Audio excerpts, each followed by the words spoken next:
How you guys doing? Welcome to Country Mash. Today I'm going over the ACSS Apollo Reticle specifically designed for 6.5 Creedmoor and 224 Valkyrie.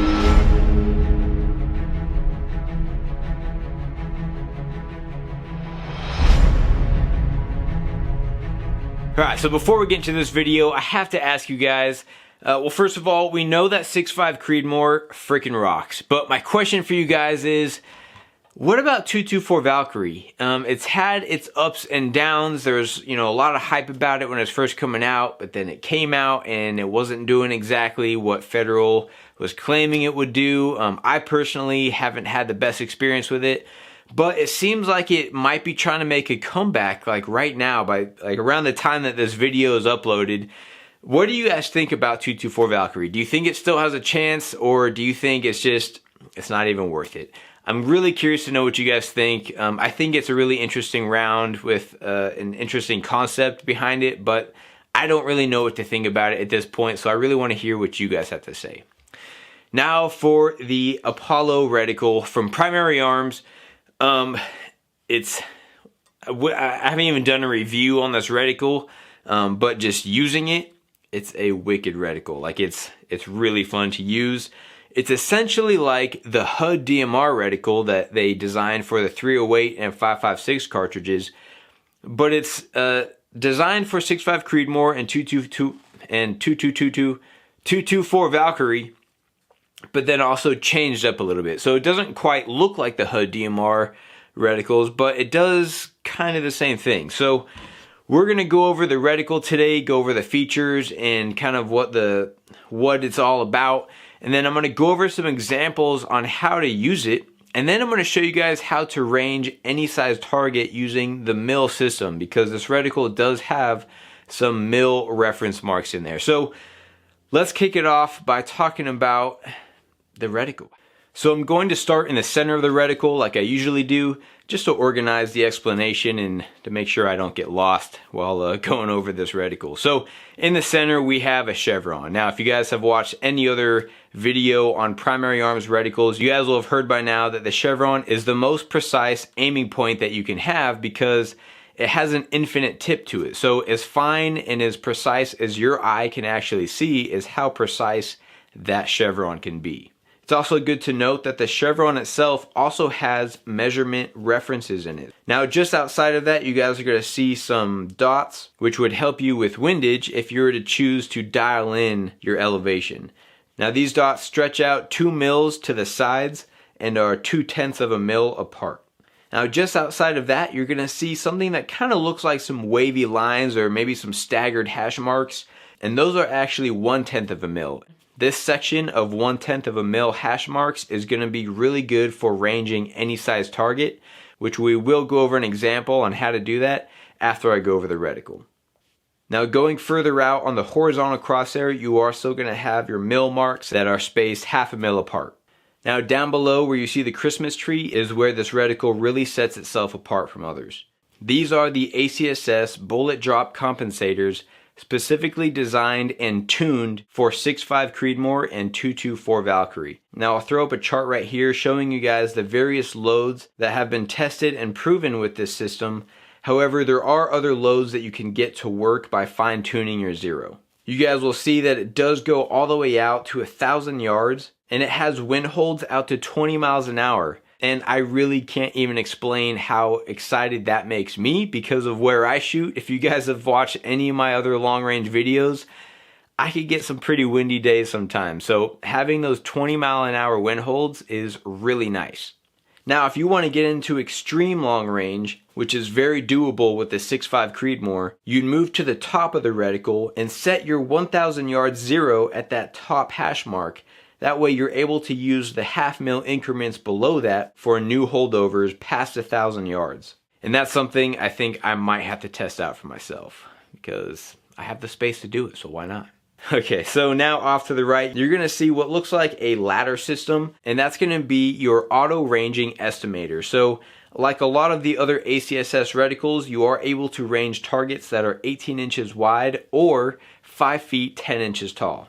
Now to range the targets that are 18 inches wide, you simply hover those lines over your target, and whichever one matches the width of your target is going to be your corresponding distance. So for example, if the line next to the 4 was the same width as your 18-inch wide target, then that will let you know that your target is 400 yards away. And that's going to work all the way out to 1,000 yards. Now, if you wanted to range a target that's 5 feet 10 inches tall, you'd put the bottom of your target at the horizontal crosshair, and wherever the very top of the target lined up is going to be your corresponding distance. So for example, if you hover this reticle over your 5 foot 10 inch tall target, putting its feet at the horizontal crosshair and the very top of the target stopped at the 6, that will let you know that that target is roughly 600 yards away.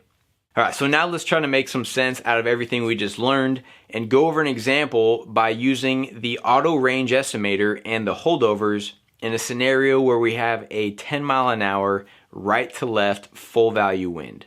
So in this example, we're going to range this 18-inch wide target using the auto range estimator. We're going to go to the range estimators and hover those lines over our target, and you guys can see right now that the target is the same width as the line next to the 6. So that tells us that this target is roughly 600 yards away. So now that we have the distance, we're going to use the elevation bullet drop compensators as well as the wind holds to take a shot. So since we know that the target is 600 yards away, we can easily go down to the 600 yard holdover. And since we have a 10 mile an hour right to left full value wind, we're going to use the second dot on the left, and that's really all there is to it. Pull the trigger nice and slow and you got your hit. So as you guys can see from that example, this reticle is just stupid easy to use. But what if we have a target that's not 18 inches wide or a target that's not 5 foot 10 inches tall? Well, that's where we're going to use the mils to range any size target. So let's go over an example of that. So to range any size target, to get the distance in yards using the mil system, there's a simple formula that you have to use. That's your target size in inches multiplied by your mil conversion number, which is a constant of 27.78. You take that number and divide it by the target size in mils, and that will give you your distance in yards. So in this example, say our target is 20 inches wide. Now we're going to multiply that 20 inches by our mil conversion number, 27.78, and that will give us 555.6. Now we're going to hold on to that number for a second, and we're going to get the target size in mils. So by using our mils, utilizing the 1/10 of a mils, we're able to get a very precise measurement. So you guys will see right here that this target is 1.3 mils wide.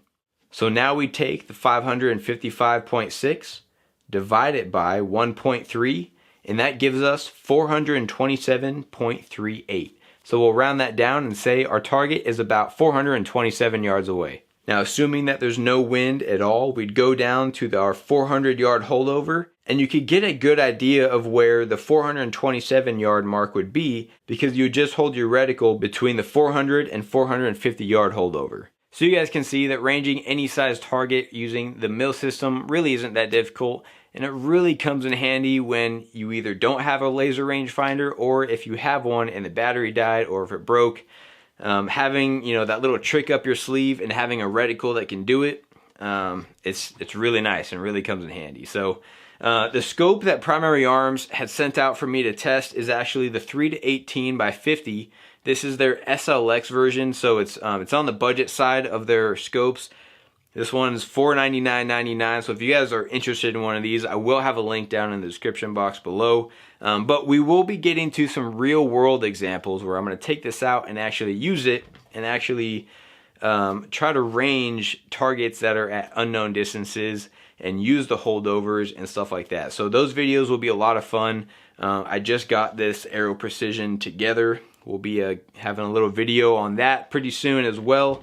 But I really wanted to make today's video going over the reticle because I do have a lot of you guys who have already purchased one of these scopes asking me questions on how to use it, or if I could just help explain a little bit better about some certain features and stuff like that. So I like making these videos to help you guys out who have already purchased them, and also those who are looking to purchase one but might look at the reticle and think that it's a little intimidating and might be a little bit too much to learn. So you guys can see that it's honestly really simple to use.